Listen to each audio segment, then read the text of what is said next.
Good evening and welcome to MCFC 9320 PUBcast. Good evening, Anne-Marie.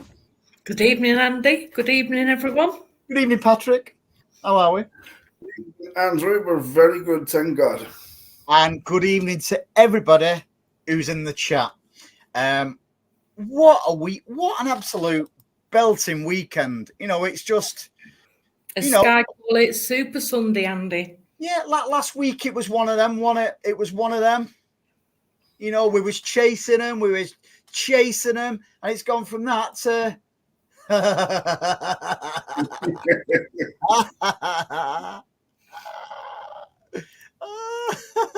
So yeah, good evening, everybody. Listen, I don't think any of us would have predicted. Well, we would have predicted City's result yesterday. Not maybe to the magnitude of a 5-1, but for Liverpool to lose today and Arsenal to lose today, I just can't help myself. For Arsenal to lose as well today, that just shows the pressure point, because not only that, we're scoring goals as well. We're scoring quite a few goals. Was any of we'll touch upon Real Madrid, the 3-3 shortly. We will get into that. Last week, it was a very, very good week, but this week it's just been, the pressure's been getting to Liverpool a bit. With their Thursday night result, Anne-Marie. Yeah, absolutely. I think the draw last week properly dented their confidence. Yeah. And then you look at what happened on Thursday night, and for the fact that it was at Anfield as well on Thursday, with their amazing European nights. Yeah. Before you go on, Anne-Marie, I just think this is just apt, considering what Liverpool have done today and what Arsenal have done today. I've got a live report from a sports news gentleman. I'll just show you the clip.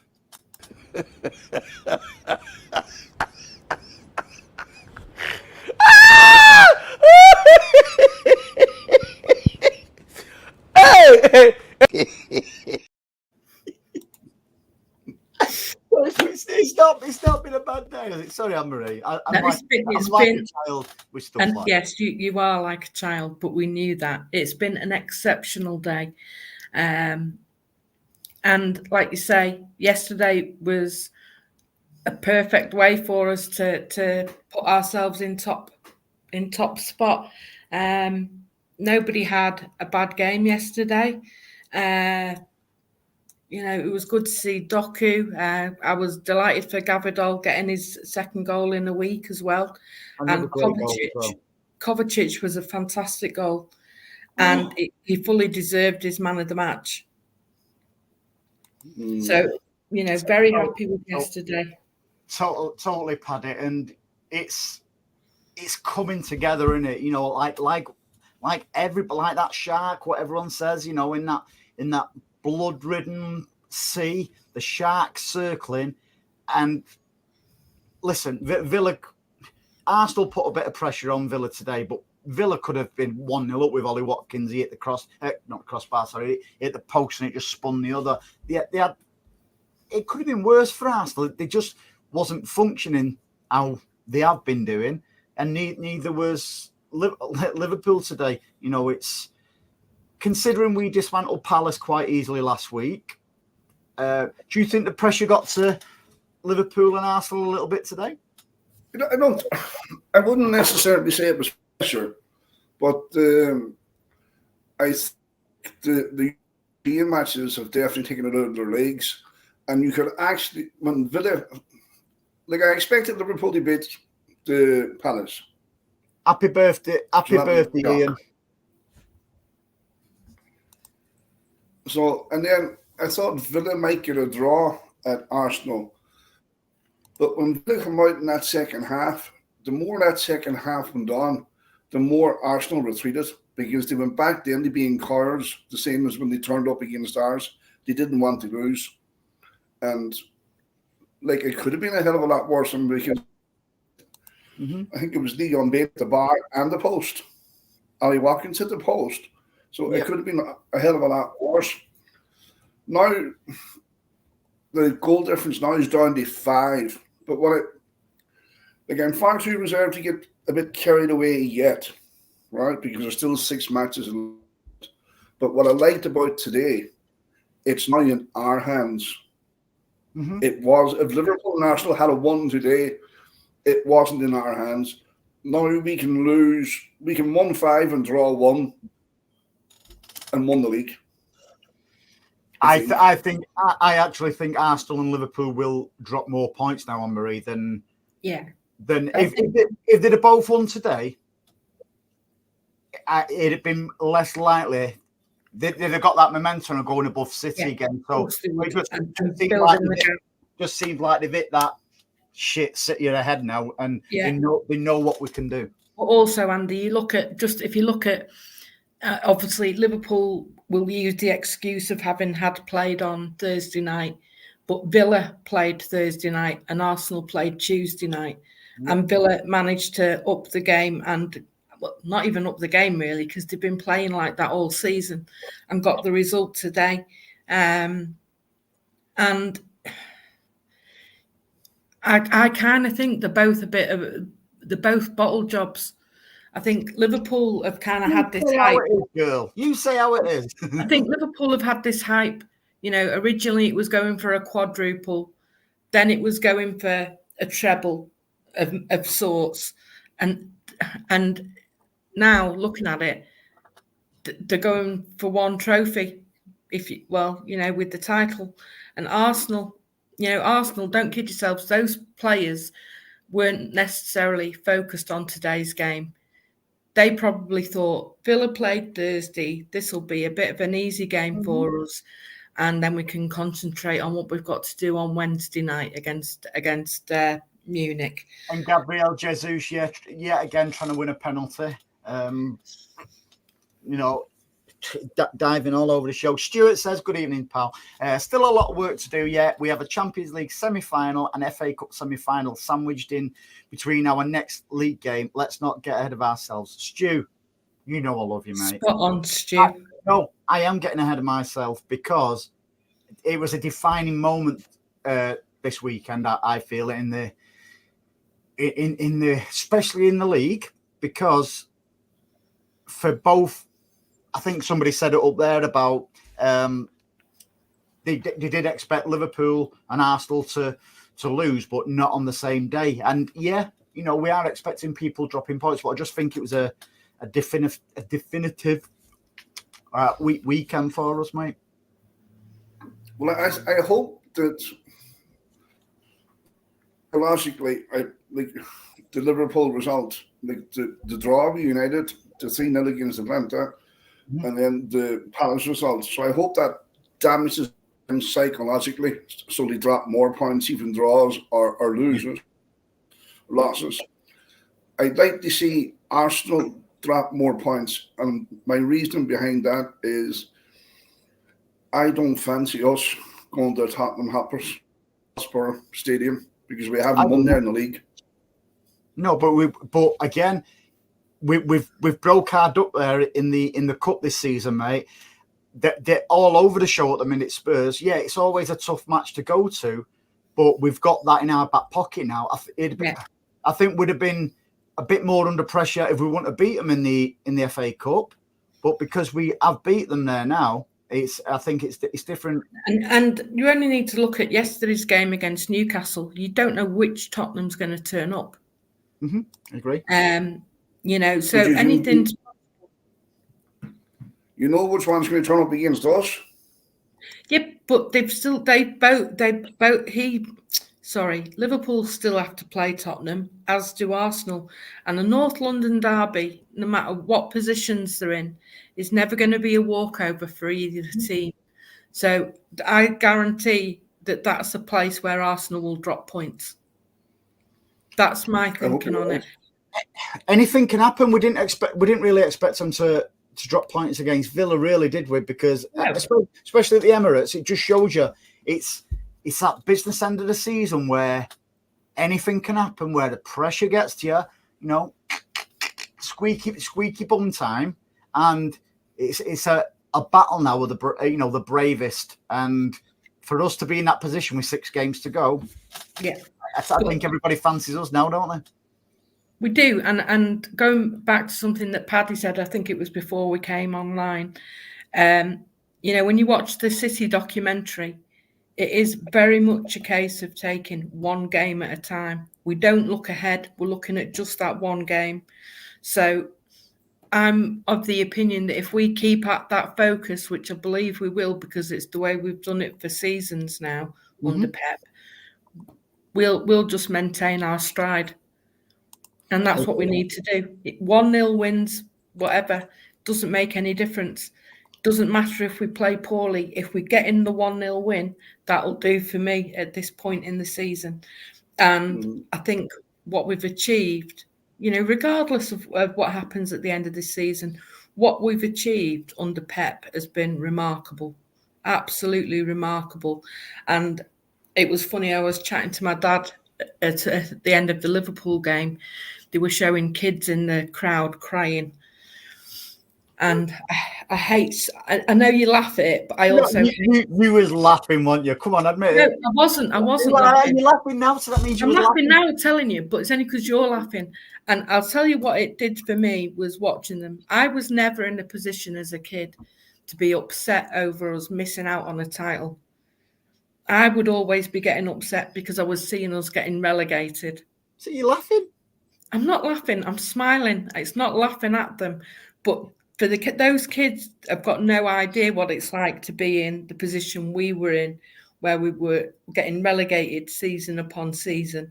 And, maybe there's a little bit of delight in me when I see these little kids crying, which is cruel. Oh, man alive. Well, they don't know they're born. Listen, they'd be laughing at us. Right. So what was pleasing as well yesterday, Paddy, is was you a little bit nervy when you saw the starting lineup yesterday? You were. Oh, I wasn't actually. Stop drinking Coke as well, Anne-Marie. It's no good for you.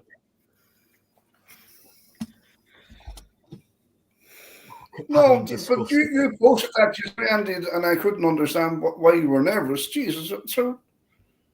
Do you know why? There was no nerves with me, Paddy. No, not nervous. I was nervous. Because the reason why I say that, it's the business end of the season, yeah? At that point, there was 7 matches to go. We'd put ourselves in a brilliant position. I just didn't want to let it slip, and that's on the back of last season where I think it was the last 12 games Pep played the same starting 11, constantly and consistently, and that got us over that line. So I didn't want to be blasé or anything like that about it. And by all accounts, because I didn't make it to the match yesterday, gave my tickets away to a Blue, not sold them back to the club. Gave me tickets away to City fans, but I just from what I saw of the match and stuff like that, we wasn't brilliant in the first half. Anne-Marie, you'll be able to tell us more than that. We only seem to get in our groove in the second half more. Well, you say that, but I would say you're better. In the first half, I would say we had more than enough chances, and in reality, we hit a post. We got a few that were just wide. We could easily have been 3 or 4 up at half time, but it wasn't meant to be. And then in the second half, we did start taking chances. And I think one of the key things in the second half was making the change for Kevin and I can't remember who else he took off. Haaland. Yeah, and brought on Bob and Gomez, and the difference with Bob in the team was pace. Mm-hmm. Plus, he can retain that ball as well. He's good at that. And he is good at that. The only little it's the only little negative was that it was such a soft goal to give away. But you take it. We got the 3 points, and as I said earlier, the 3 points at this point is the most important thing. And I think, like you say, we're just hitting our stride now. And I think come Wednesday against Real Madrid, who, really, if they were taking their chances, they would have been out of sight on Tuesday night as well. Because I think we were a little bit sloppy at the back at times. Yep. But I do think we'll beat them at home quite easily. Yeah. Good evening, Martin. Martin says, "Evening. Anything happened today?" Manchester Marathon, Martin. West Ham got beat. Yeah, 2-0 by Fulham. Yeah, and it was the Manchester Marathon. Oh, on a side note, I was in a pub yesterday. I just got chatting to this randomer, and he was over here to do the Manchester Marathon. He was absolutely slaughtered. I said, "How are you going to be tomorrow?" He went, I can only do 26 miles when I've had a few the night before." I'm like, I've done a charity bike ride from Manchester to Liverpool back and I've even done a couple of Manchester to Blackpool's where I've been really hungover and pissed. But that's on a bike. But running it, fair play to him. Anyway. There you go. A couple of people asking about Stan again. We was hoping to get Stan on tonight. The update is no different on him. We're hoping to catch up with him in the next couple of days, aren't we, Anne-Marie and Paddy? Yeah. Yes. We keep passing on your messages to him. Yeah. And he does appreciate them. Martin's been a member for 9 months. You madman. Thank you very much, mate. So yeah. Let's touch a little bit on the starting lineup yesterday. Yeah, there was no Rodri, no Foden. He left all the so-called. I class them as key, like Rodri, because he's tired. But for me, you have to start him all the time. But that's the first time we've won in a long time when he didn't play. Yeah. But I think that's if that, no disrespect to Calvin Phillips, if Calvin Phillips would have been in the squad and not Kovacic, I think Rodri would have played yesterday. Yeah, I 100% agree with that. But I think where Pep was coming from was he knew what he was facing into. They were going to be dependent on corners and free kicks in the R box. They weren't going to really counter-attack as such. So it gives Pep the luxury of rest, Rodri and Foden like that. If it got to 65, 70 minutes and we hadn't scored, then you bring in the players in that's going to unlock the low block with the kind of interchangeable play. So in terms of game management, I think Pep got a spot on because how Rodri and Foden and Silva are facing in the Real Madrid fresh, because if they had play, they would have. Like if we had been playing Aston Villa, and players wouldn't have been rested, but at least we were in a position to rest them because we knew what we were going to face against Luton. My big concern about Real Madrid is that high line that we play. But we're at the Etihad, mate. I get the nervousness around it, but I fancy our fans to bring us through there, even though our roof won't be closed.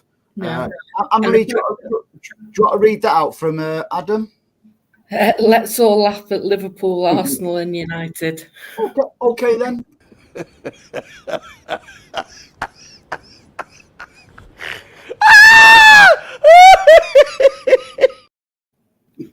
We have to go with people's requests, don't we? Yeah, we do.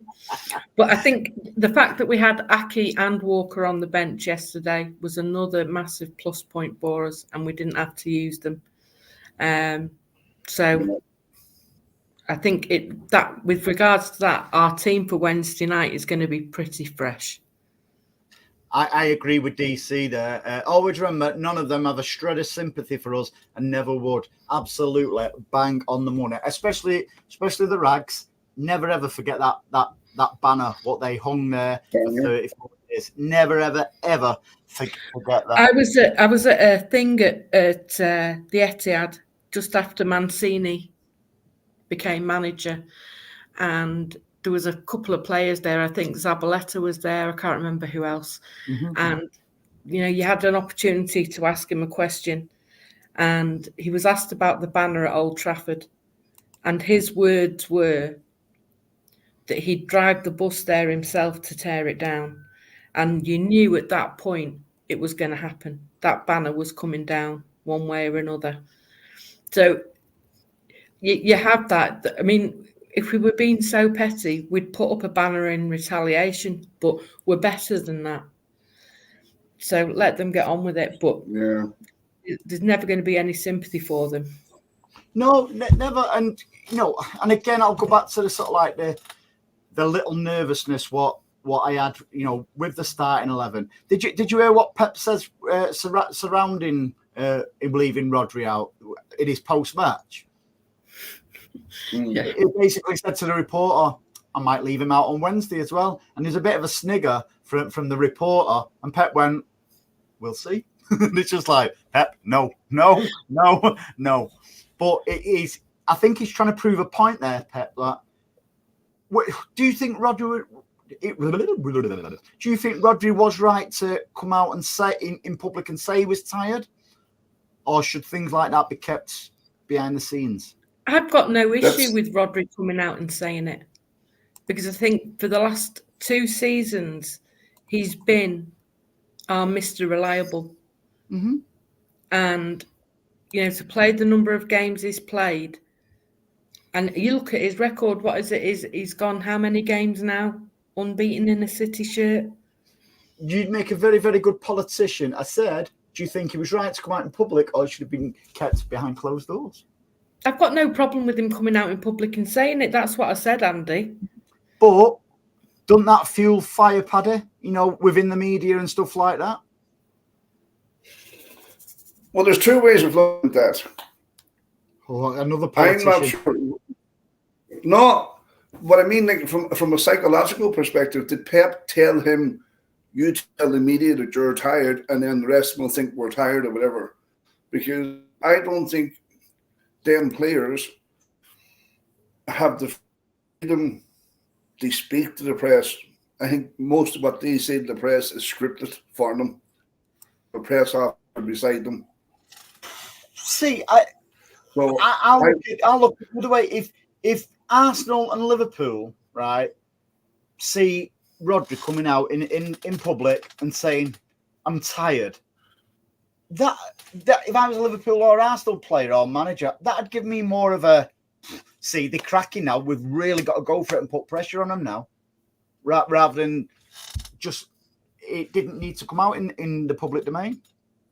Well, if he didn't get Pep's permission or the club's permission, they say that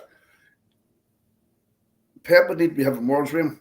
Shut your mouth and don't let that lead the change. You say it within the dressing room, yeah, but don't tell the media. So that's why I think he had the club's permission or Pep's permission to leak that out.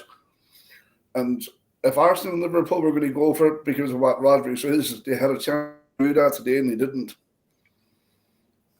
But I just think with Pep and his relationship with the press now, who he absolutely hates, and you can see he absolutely hates the press now. You can see that. So I think it's all mind games with Pep.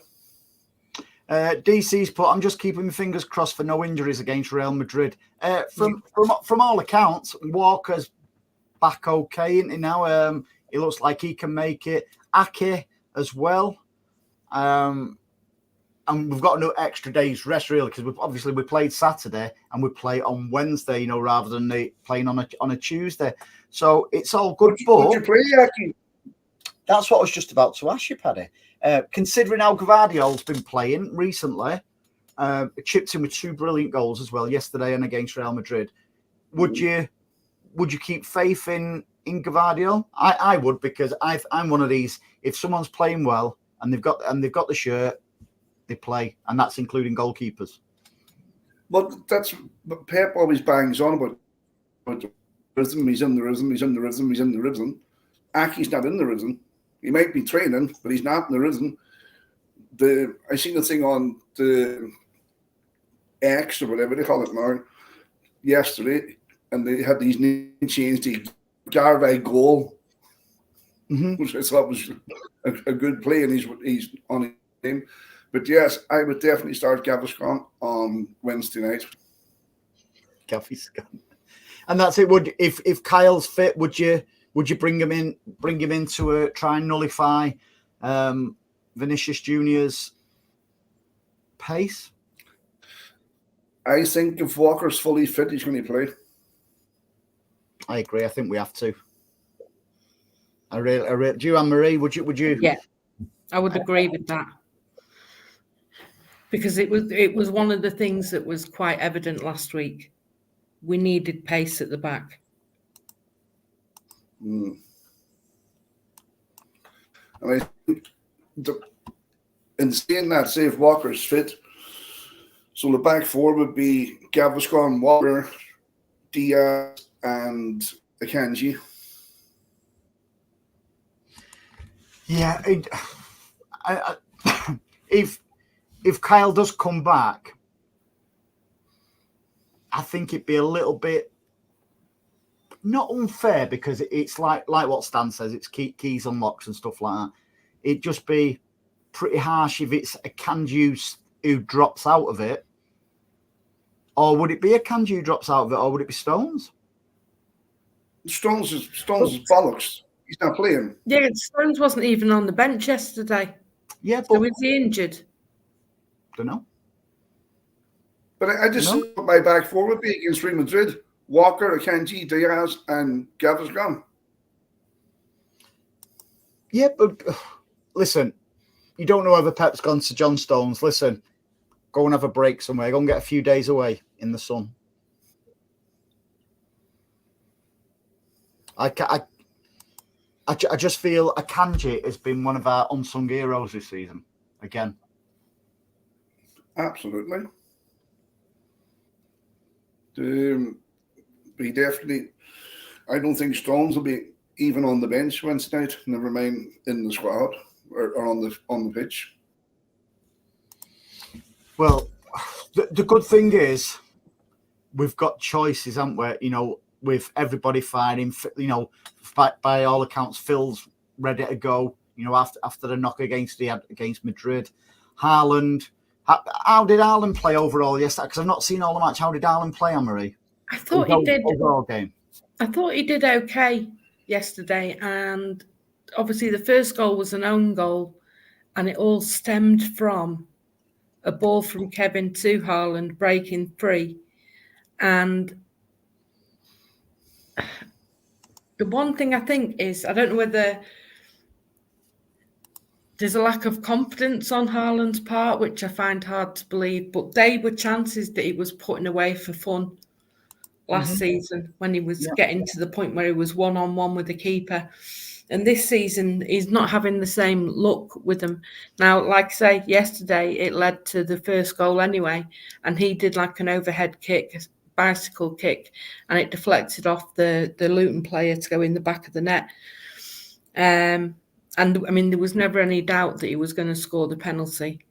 But his overall game was quite good yesterday. He did a lot of... he did a lot of coming back for the ball. He tried to hold the ball up well. And, it's one of those, what are we expecting of him? And that's it, because he's getting... Listen, a lot of people hate him, but for various reasons, but Stan Collimore's come out and defended. Forget Stan Collimore's personal life. Stan Collymore was a very, very good footballer. He's got very, very good football knowledge, and he's come out and he's been really, really defending Haaland. He's basically been saying to Roy Keane, "You weren't even fit enough to lace Haaland's boots at that age. So you're not really in a position to start talking about a striker who scored goals in every single league, and not only scored goals, but scored a lot of goals. So again, forget Collymore. Listen, I don't like Collymore as a person, for obvious reasons. But as a footballer, you have to sit up and take notice of his professional opinion. But even on Sky, where they have the Darren Moore, is it, or Darren Lewis, the bloke from the paper? Darren Lewis. Yeah. Fan. He might well be, but yeah, today they were saying about Haaland, and they said there's no question that he is a world-class player, because he's got, just if you look at what he's done for us this last 2 seasons, 82 goals in something like 90 appearances. If that isn't a world-class striker, then what is? There's no question. And I think sometimes we expect, and it's not just Haaland, I think we expect it from all the players. We expect a bit too much. And we forget that Haaland is only, 22, 23 years old. So he's still learning his trade. So I think the best, if in reality, the best is still to come from Haaland, because he's still learning. Can I just say something that memory? The best is to come from Haaland. Yes, I agree with that. But is it going to come at our place? Because he has another season, like having this season, where we're not passing the ball to him, and he's making runs and he's being ignored. He's going to be thinking to himself, I'm out of here. I think it's about us getting the right players around him. Okay, Paddy, let me spin it round then. As a 22-year-old striker who bangs in the goals, who's still top goal scorer, I must add, who's had 2 months out, who's still top goal scorer, he's not had his partner in crime, De Bruyne, at the side of him for 5 months, but he's still top goal scorer. Pep, in my opinion, is developing him into a better all-round player. So, would you, if you, Alan, do you want to just be known as a goal scorer, or actually is a terrific footballer or an all-round player, like an Harry Kane, if you like? Because Harry Kane, listen, people can say what they want about Harry Kane. Harry Kane is a class footballer. Erling Haaland has the potential to be an incredibly world-class player, not just under the nose of Pep, but the players what he's playing with. You only have to look at Phil Foden, the way he is. For me, listen, let us know in the chat what you think. I actually think Phil Foden's the best player on the planet at the moment. I really, really do. I agree with 100% with everything you just said there. And there was a part I meant to add on to my last statement. I think if we don't change our system, our style of play next year, and Haaland is faced with the same thing, and he views us as not playing to his strengths, I think then he might have doubts about staying with us. Mate, let me put it this way.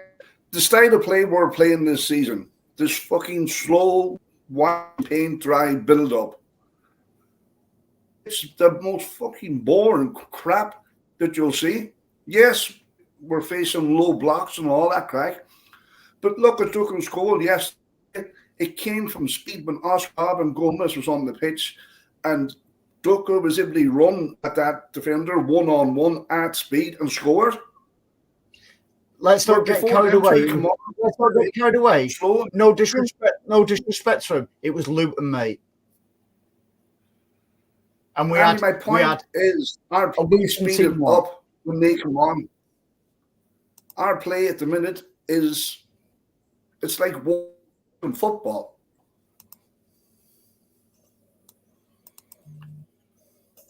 Mate, have you had an injection or something? So you think our play is boring, slow, and it is slow at times, Andy. You've got to admit that yourself. You cannot listen. It's the same. You can only beat what's in front of you. You can only beat a team what's putting these obstacles in front of you. Arsenal, who are apparently everyone's darlings in the media this season, come and put 10 men behind the ball. Listen, so yeah. Hang on, we have now scored more goals. We're top goal scorers, mate. So not bad for a boring. Arsenal still have 5 goals more than us.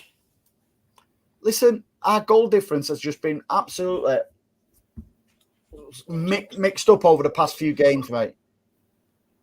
So I'm not having the team. I'm having a go at how pedestrian we are, and then it's very easy to put 2 defenders on Haaland and mark him out in the game. Play to the man's strengths. Put him 1-on-1. Do you know if you're driving down the motorway, mate, and it's four lanes on a motorway, and starts getting a bit traffic congestion. 3 lanes are closed. All of a sudden, you're struggling to get through at pace, aren't you? That's the equivalent of 10 men behind the ball. And just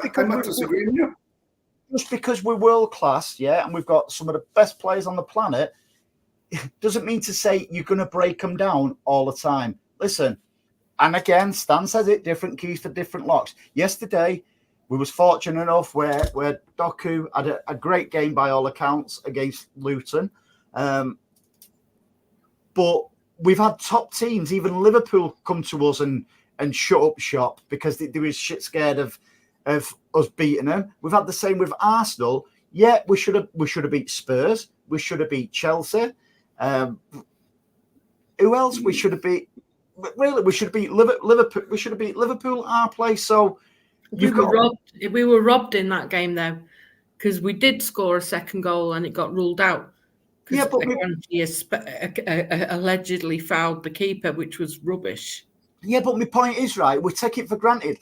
Right, we should be, even if a team puts 10 men behind the ball, we still should be able to break them down. Have we not fought for a minute? Hang on a minute.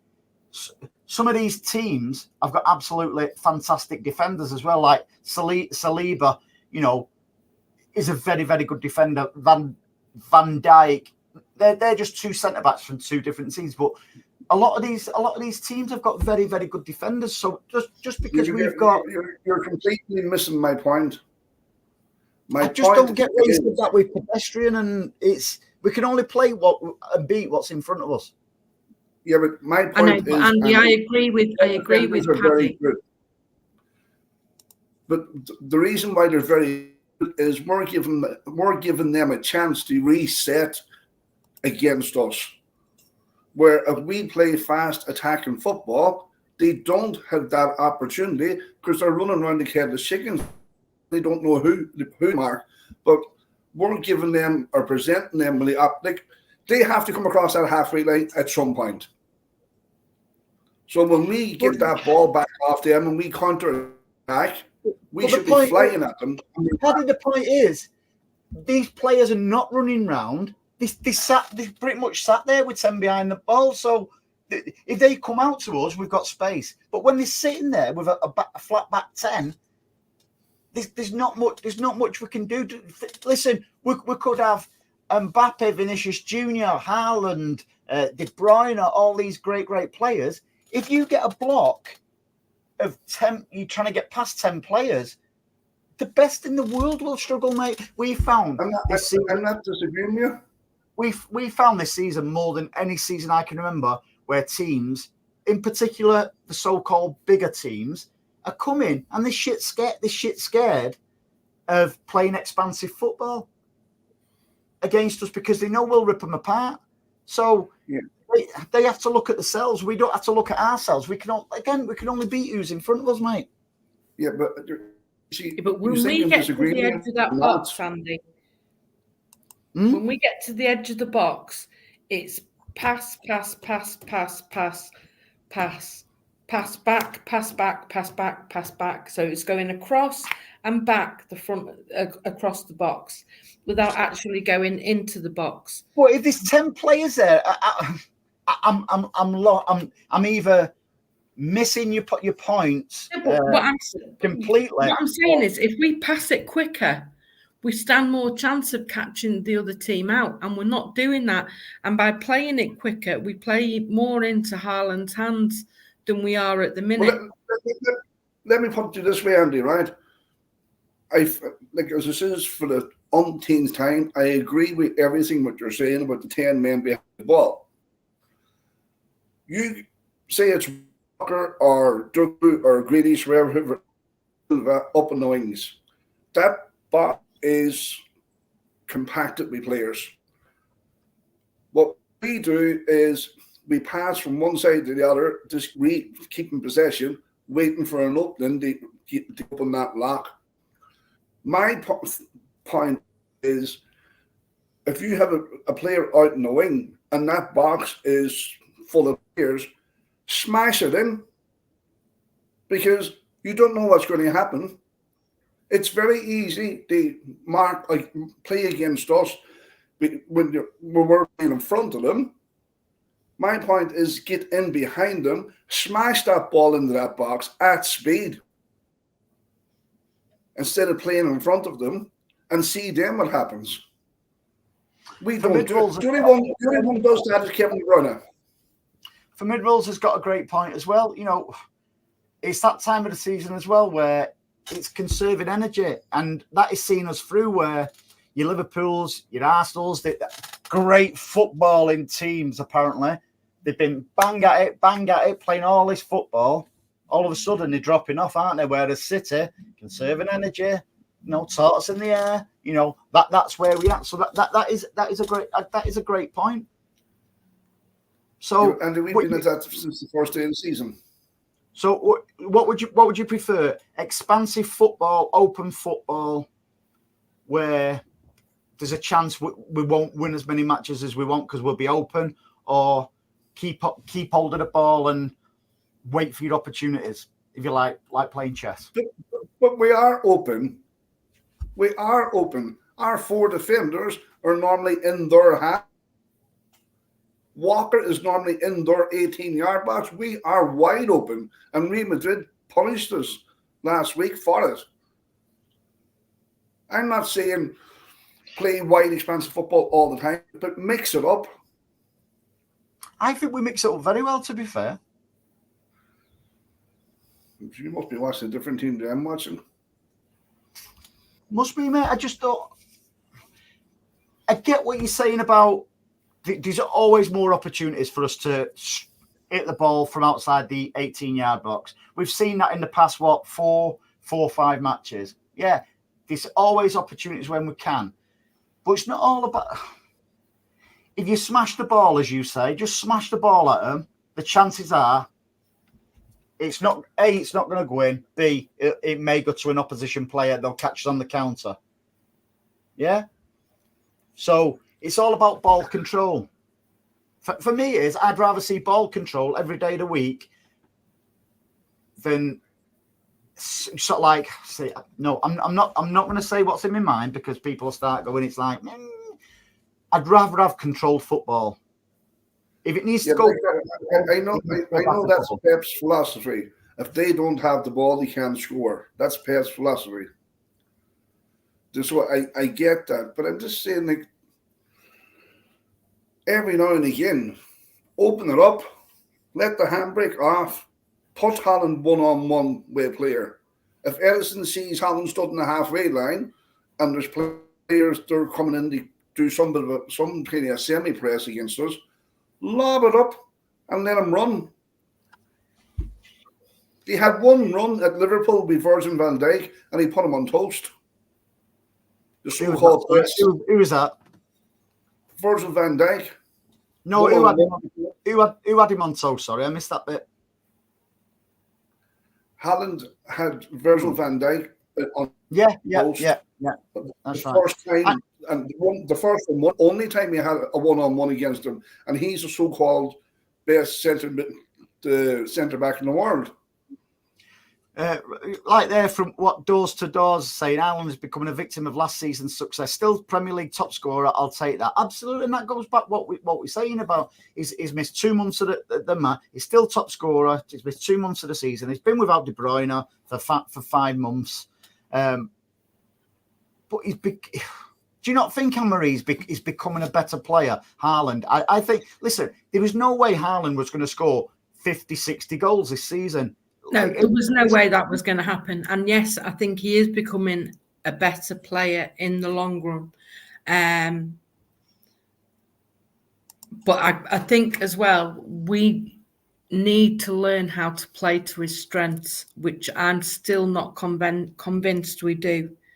And it is about playing the through ball. I agree with that. I totally agree with that, because we see opportunities where Haaland's got one centre-back on him, and sometimes let's go long and let him chase it and let him run on to that. We did that. We tried that a few times yesterday, Edison. So I think we know it. And I mean, if you look at the cup game against Luton, when it was it 6-0 or 6-1 or whatever, and I think Haaland did he get 5 goals that night? He did. And that's exactly what we did. We played the long ball up. He held it up, passed it to Kevin or whoever was nearest to him, and they played the ball through for him to run onto. And that is what we've got to start doing more of to help Haaland get the goals. If that's my honest opinion. But I do think in the long run, whether we get the benefit of it or not, I'm not sure. But Haaland will become a better player playing under Pep. I agree. BB says I don't understand. Andy's saying that he's going to become a better all-round player, and you see that in that match that you mentioned. I'm not having a go at Haaland by any stretch of the imagination. What I am saying, as a collective, I would just like the team to be that little bit quicker, and I don't see like that's. And I agree with Paddy as well on that. There are times when, there's so much passing back to then pass forward, to then go back across the pitch and back and forth, and it doesn't seem to be getting us anywhere, that you do kind of think we need just a little injection of pace. To Paddy's point before, so what do we do then? Just smash the ball and that's not what I'm saying. That's not what I'm saying, Andy. That's what Paddy said. That's what Paddy's saying, but he's on about, and I agree with him to some extent, that we do need a bit more pace when we're attacking. So if we played the through ball in, and you've got somebody like Foden running onto it, or you've got Bernardo coming off the wing onto it or whatever, then you stand more chance. But it's got to be the quick ball rather than the pass, ponder, which is what we do quite a lot of.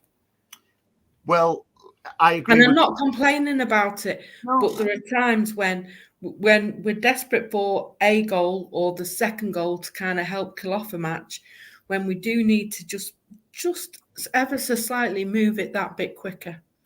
And we've said that not once or twice this season. We've said it quite a few times this season. Okay, BB says, I don't understand the complaint, Paddy. Our style wins trebles. Absolutely. And I will keep saying it. I would much rather us have that control style. If you like, it's death by passing what we do to teams, because we just knock them out. We'll do left, right. We'll fire the ball over. In the meantime, the opposition are running about. We wear them down. It's like a cat with a mouse. It's literally like a cat with a mouse. Eventually, we'll get that mouse. We'll keep toying with it, and eventually we'll get in it, and it'll be in that trap, which is the onion bag. I'm not complaining, by the way, beyond belief. I'm certainly not complaining. What I'm saying is an observation. I'd like our style of play to be a little bit quicker at times. Yes, when there's 10 people behind the ball, you have to wait for an opportunity to present itself. I'm not stupid, I get that. But at times, I would like to see it a little bit quicker and to use hands strengths more. Yeah, which we don't seem to do. BB's expanded on that, and again, another great point. It's predictable how we set out to play, but stopping us doing it is something different entirely. It is, and that's absolutely spot on, because teams know what we're doing, the fans know what we're doing, but they can't do anything to stop us because we've got the players to keep control. So, listen, I'm not going into a Doku Grealish debate, right? But Doku is your more expansive footballer who'll set players on. Invariably, forget yesterday, invariably loses the ball. Yeah? You've got Grealish who's pass back, keeps control of the ball, keeps the ball. So we need that little bit of a happy medium, if you like. I just love the way we keep hold of the ball. Yeah, it can come across as if some people say boring. I don't. I just say it's an art. If it's so boring and easy to do, how come other teams can't do it? Because no other teams set up against their opposition the way they set up against us. Okay. Like, do we ever put 10 at 10? Do we ever put 10 at the back, put a brick wall there, and wait for teams to come to us? But like, if you look at Saka and Arsenal, he's always one-on-one. Mo Salah at Liverpool, one-on-one. Jack never faces one. He always faces two or three. You've just answered. You've answered your own question because we're that much of a threat, mate. Obviously, Saka's he's a good player. I wouldn't say he's world-class, Saka. Same with Salah. They're always one-on-one. So when they double up, or even sometimes three on Haaland, on Doherty, three players on Grealish, and we see it week in, week out. I totally agree with you. So doesn't that tell you everything, that they're trying to strangle us into not playing? So if they can stop us playing, they've got a chance of getting something off us. But like BB said, and stopping us is entirely a different ball game. So I'd rather us keep control of the ball and wait for the opportunities than just go, let's just smash it. Oh, it's gone to an opposition player. They'll catch us on the counter and we're 1-0 down. I actually think you're just missing the point, Andy. Well, go on then. Tell me what you're thinking. Because can I ask you a question, Andy? Right? What is it you think I'm trying to say? What you did say before, it's boring to watch and stuff like that at times. At times, yeah. But that's because of the situation we're up against. Yeah, but that doesn't take away from the fact it's boring at times. But how can we play expansive football when there's 10 behind the ball? How are we supposed to get it past them? When they've got that low block, if you like, when there's 10 people behind the ball, 10 players behind the ball, where is the room for us to... You're totally missing my point. Well, go on then. We're giving them the opportunity to have 10 people behind the ball. What I'm saying is, if we speed it up a little bit, they wouldn't have a chance to put 10 behind the ball. But that's how they're setting up against us from the get-go, from the first whistle. It's more or less, let's put 10 behind the ball. So yeah, but what happens? I was supposed to play that expansive football when there's pretty much 10 on the goal line. What happens when they have a corner? What happens when they have a free kick outside our 18-yard box? They're not in their own 18-yard box, then. But that's like trying to pick and choose when we're going to have a go at them or score a goal. Football doesn't work like that. I must be talking Chinese, because you're not getting what I'm trying to say. I don't. I really, really don't. I'd much rather have that ball control, have a bit of patience and try and work through it than just smash the ball, like you said, and it's like, if we smash the ball, we're going to score every time. No, the more likelihood is on percentage. If we smash the ball, the chances are we're going to lose it at a higher percentage than the ball going in the back of the net. Right. Say the opposition team have a corner, right? When we regain control of that ball, But I would like to see us going up that pitch like a bat out of hell. We don't do that. We allow 10 players then to go back in their 18-yard box and then stop us. I can't make that any more clear for you. I get what you're saying, Paddy. So for me, when we are up against a corner or a free kick in on the edge of the box, I personally would love to see us leave somebody up on the halfway line, because that way we've got a way out when we win the ball back, and we can break. And if we're breaking at speed, then and we stand more chance of catching them out, because they can't get back. They can't get back and defend that quickly. Hang on. That's what we used to do with Mahrez, Anne-Marie, and used to slaughter him for it because he's lazy. We used to do that with Mahrez. No, we didn't. They were always back behind. There's no way Mahrez was stood on the halfway line by himself. Mahrez was the most offensive player at opposition set pieces, where you used to say, and I'll get some of the videos back, where Grealish used to be coming back defending. We used to leave just Mahrez up front, and you used to slaughter him for it. But so now you want us to adopt that, but with a different player. No, I'm not saying that, Andy, because my argument with Mahrez was that he very rarely, if ever, even when we needed him to, he never tracked back. He might well have been our furthest player up the field at times, but he didn't track back when he was needed to often. And that was always my argument with Mahrez. Nobody doubts his ability or his skill, but his work rate and his work ethic was always questionable. That is my opinion on that. What I'm saying is, and I'm agreeing with Paddy, is that there are times when we need to hit them on the break. We need to hit them on the break, and it has to be quick. And sometimes we're not quick enough because we're giving them too much opportunity to get everyone back and everyone defending against us. That's basically what Paddy's saying, and it's 100% true. Because Steve asks Paddy a question here. Would you prefer us to have Klopp as a coach? No. But he plays expansive football. Hold on a minute now. He plays expansive football. Let's get something straight. I am not slagging Pep off. I'm not slagging that team off. I'm entitled to my observation.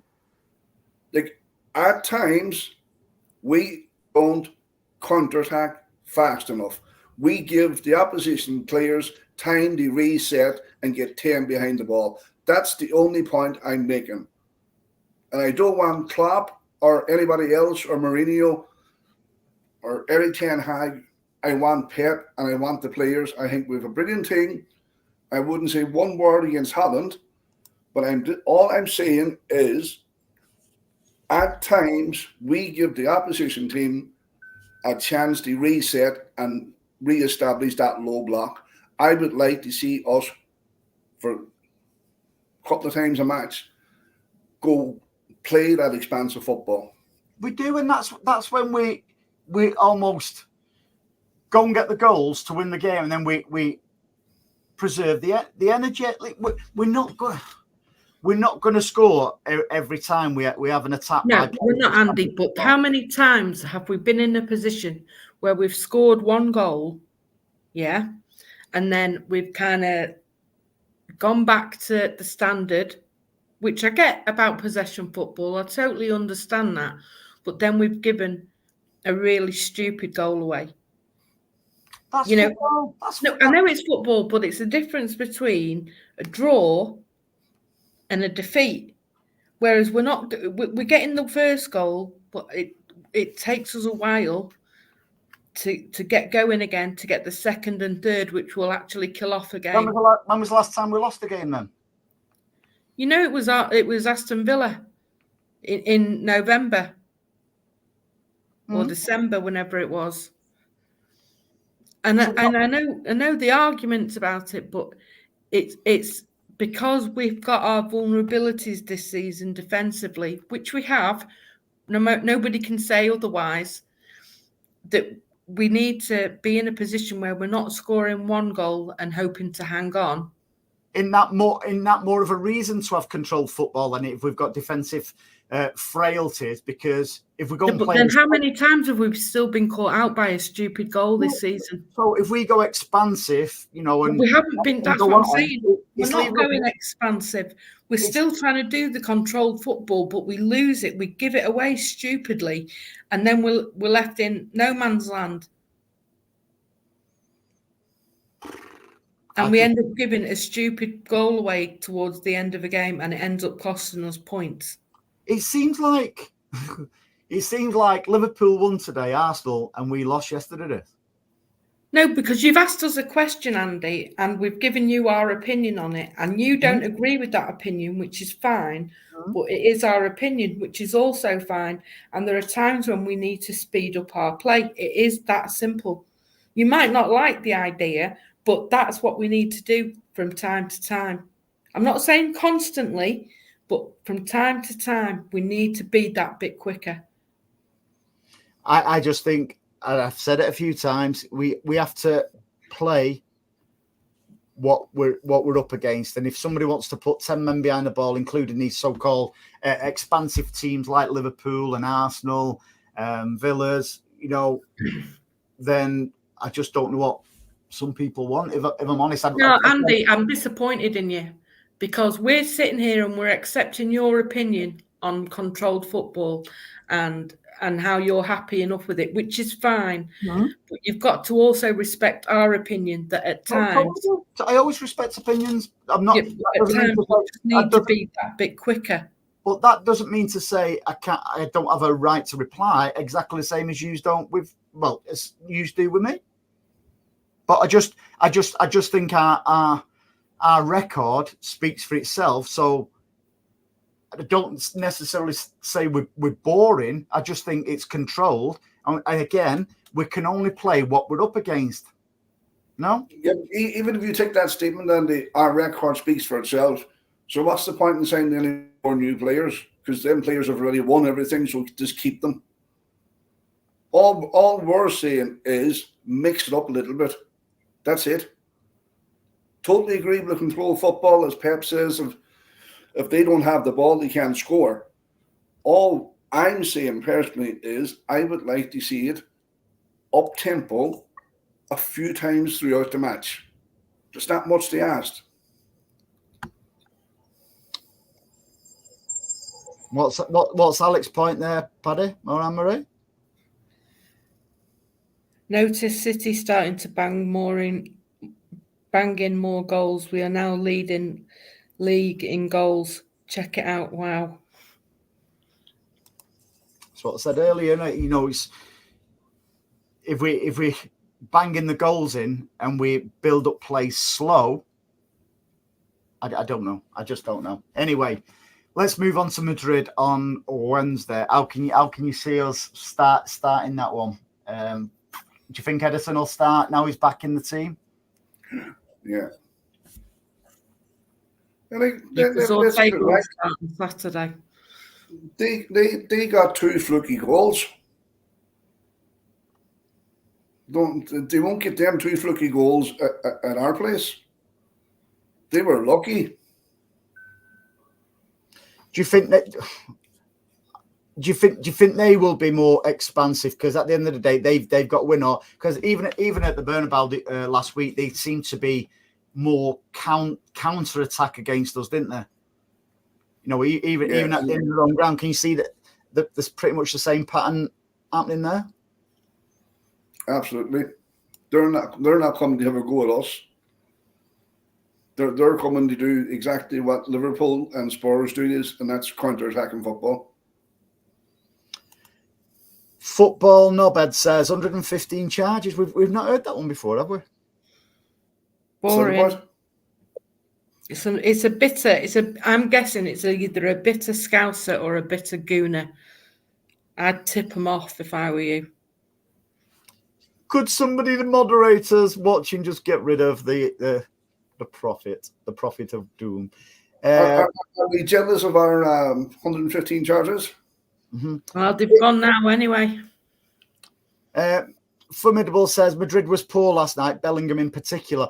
So I said I was I think I said it to you guys as well. I was disappointed in Bellingham last week. All he seemed to do is moan, fall to the floor, try to get people, in particular Foden, booked. I just don't see. Yeah, he's a great player, but I don't like seeing all that. Somebody said to me, yeah, you won't be saying that when he's playing for England. I bloody will. I don't like seeing stuff like that, where especially trying to get players sent off and booked. He's a disgrace. He's well suited. That's what you learn where he is. Spanish football. And he should have had at least a booking, against us. But the referee didn't seem to want to book many players, did he? No.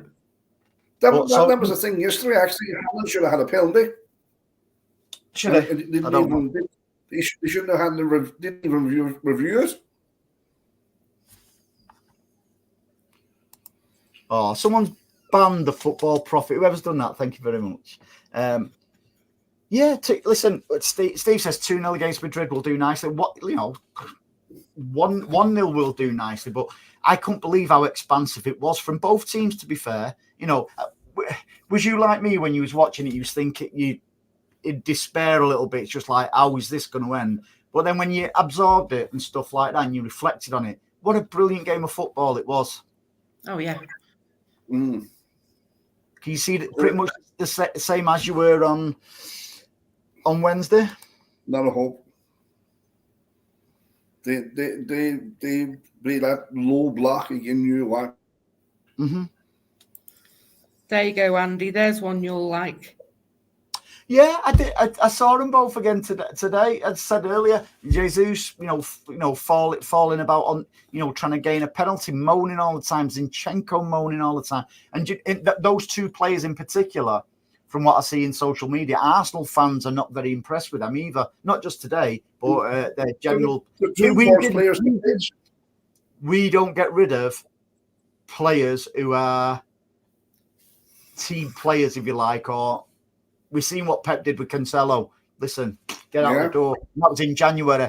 Didn't care about whether we had a replacement or not. And that is the difference. They are key players for Arsenal. Listen, our second string striker, if you like, is better than their first striker.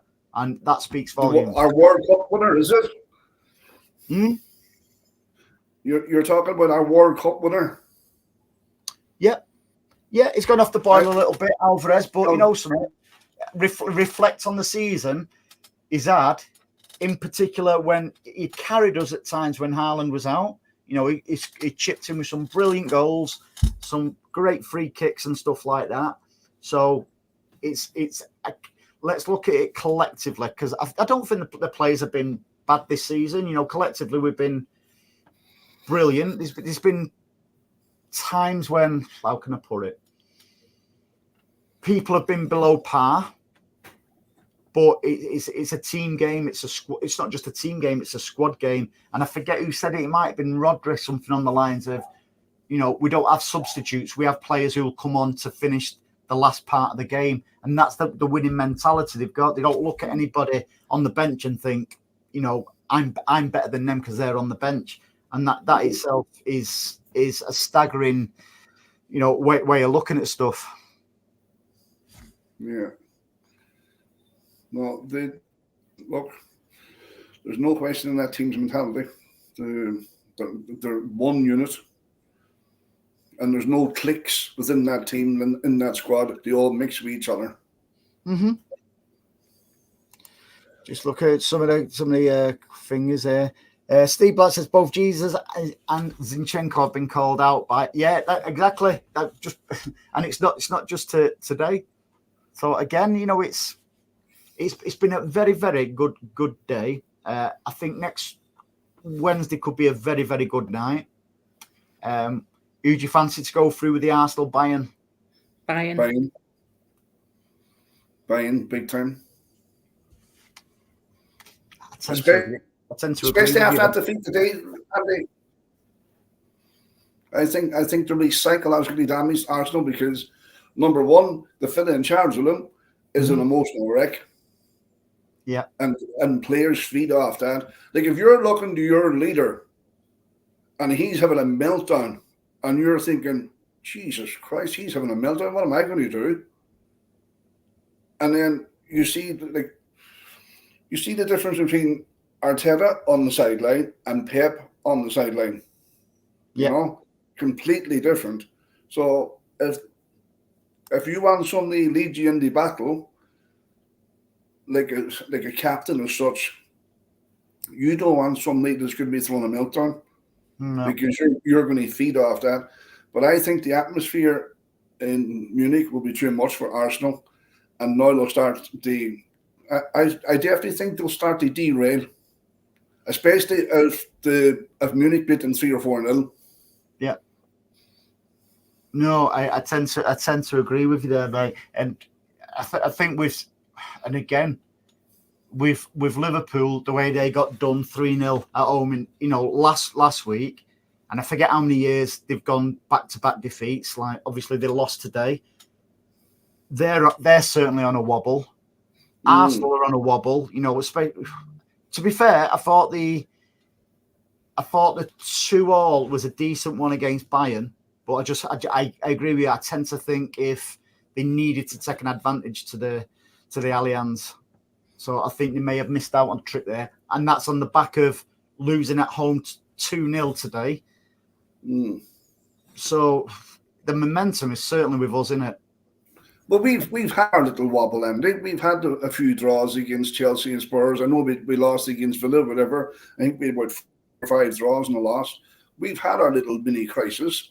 We have 6 matches now, and we only have to win 5 of them. Because I definitely think Liverpool and Arsenal are going to drop points.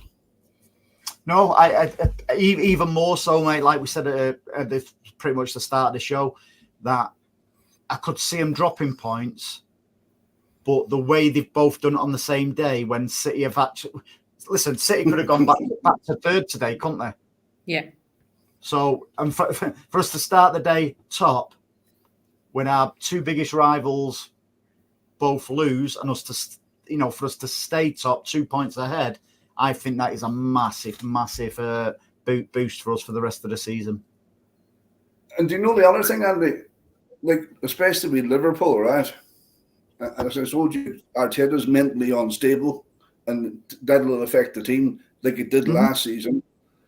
But like, going in that dressing room today at Anfield, and Klopp is reading the riot act, the top players, they're going to be thinking to themselves, you're in 6 matches, who the fuck are you giving out to?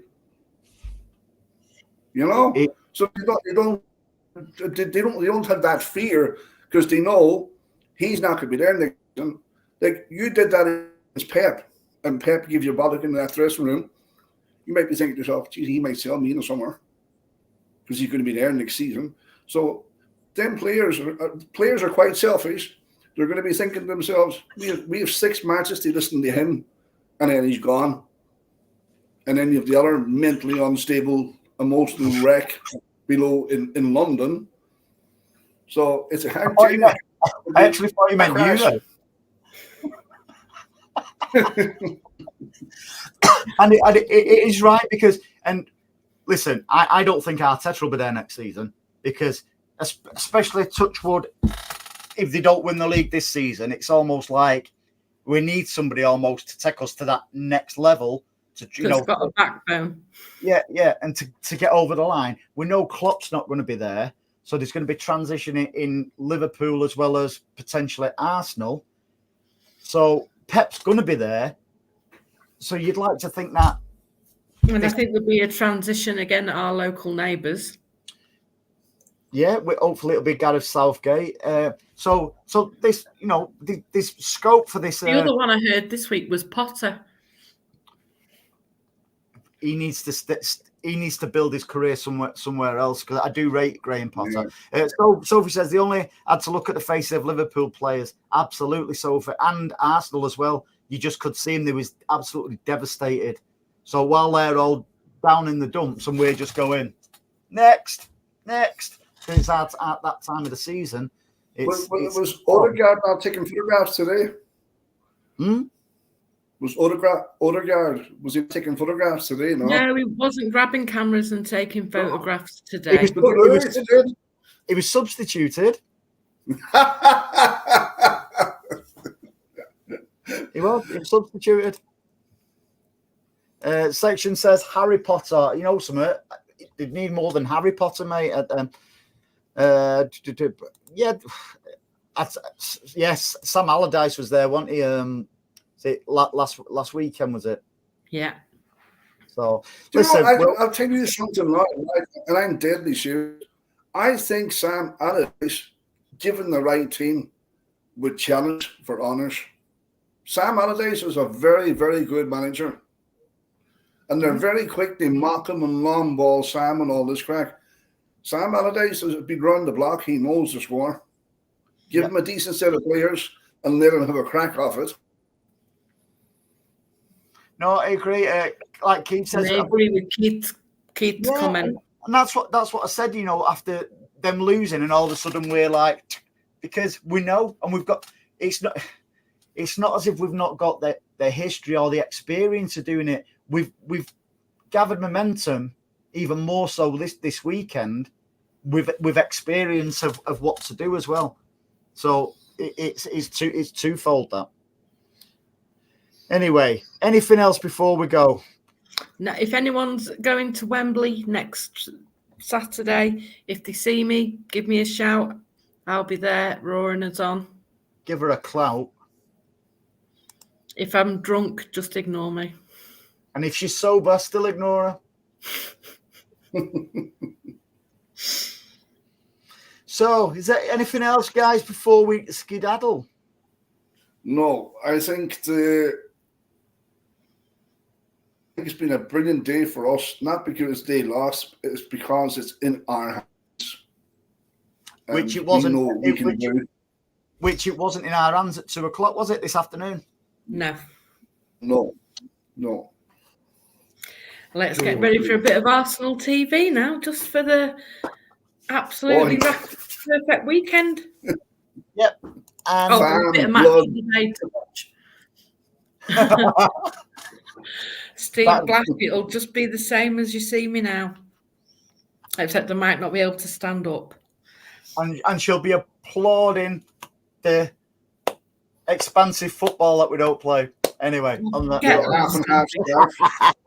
with me half and half. Noticeably, there weren't that many half and half scarves yesterday, funnily enough. Because who would want one with Luton on it? And I bet there wasn't many Luton fans in the home end either, was there? No. Right. Thank you as always. This time we play on Saturday, don't we? Yeah, 5:15 next Saturday. Yeah, I might have to. I'm not going to Wembley for whatever reason. So this time next Saturday, we could be through to the semi-finals of the Champions League. We could be into the final of the FA Cup. So it's not been a bad old week, has it? No. As always, thank you to everybody. Thanks, everybody in the chat. Absolutely love all the interaction and stuff like that. Have a fantastic week, and remember, City are top of the league, and all our rivals. Have a great week, all. Bye bye now. Bye.